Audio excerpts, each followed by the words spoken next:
So, you mean to tell me that this thing is a computer? The Craniac engineer was absolutely baffled. Yes, Zurgen, and it's a communicator too, the shrewd businessman replied. He was one of the top dogs of the Partonian conglomerate, and their entire stock had almost collapsed when the humans brought this thing to the market. And they had the audacity to sell it at what he could only refer to as dumping prices. 500,000 units for a device, which he would price at least a few million.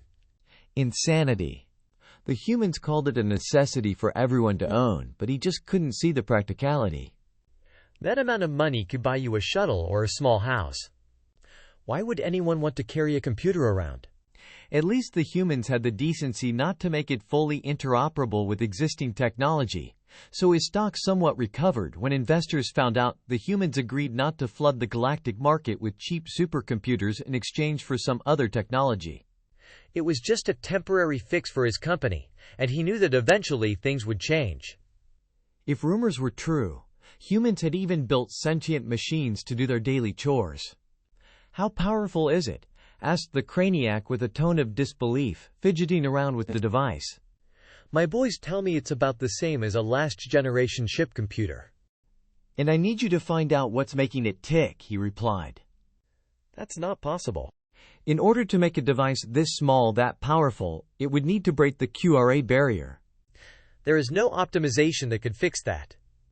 The circuitry of its processors and memory would need to be on the nanometer scale. The scientist was still not convinced, yet he was smiling at the prospect of all the advancements that could be made if someone had found to circumvent the quantum resonance barrier or a way to shield electronics from the QDMD quantum dark matter dissonance effect. The businessman knew that within the known universe, no technology could be manufactured below the micrometer scale, as dark matter tends to interact with electrical conductors at microscopic scales. These effects would become less of an issue at the nanoscale, but there was simply no way of bridging that gap. How did these damn humans do it? Could the claim be true that their system is located in a bubble entirely free of dark matter?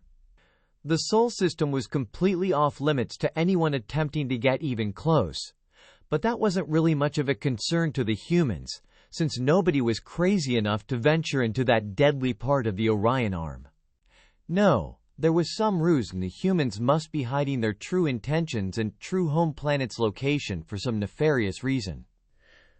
Eventually the truth would come out, and if his company could decrypt their technological secrets, the voiding of treaties would enable him to dominate the market. Maybe even sooner.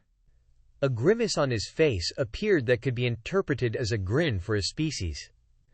Not wanting to waste any more time with fantasies, he asked the engineer, "So can you do it?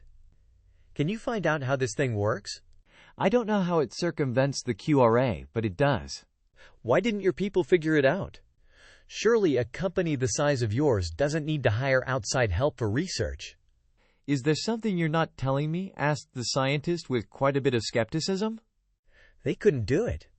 And I'd like to keep this between you and me. Bad for publicity, you know? He wasn't about to tell him just how illegal this was.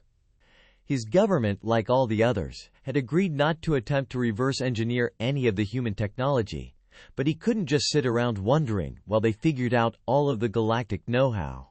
What stopped them? Cutting this thing open and putting it under an electron microscope should give us all the answers, or at least a starting point. He shrugged at the obvious solution to what seemed like a strange request. The humans knew we might do something like that and put a casing on the only important part. All I can tell you is that when you try to open it up, it destroys its content. We wasted a fortune trying different means, and everything failed thus far. So, let's not waste any more time. Tell me, are you in? Success nets you 500 million credits, and there's $1 million in it even if you fail. Attractive offer, wouldn't you say? Asked the businessman, showing his grimace again. 500 million, you say? That's more than I would make in a few lifetimes, and I'm one of, if not the best, at what I do. Consider it done. The scientist was shaking with the anticipation of how he'd spend his fortune. I'll leave 2 units with you. If you need more, we'll provide. Remind me, what's the human term for this device? A smartphone. A couple of days later, the businessman read a headline that caught his eye. Zurgan, renowned galactic engineer, perishes in lab explosion. He scoffed, impressive, he really was the best. Thank you for watching. Like, share and subscribe for more original content. New chapters and standalone stories uploaded weekly.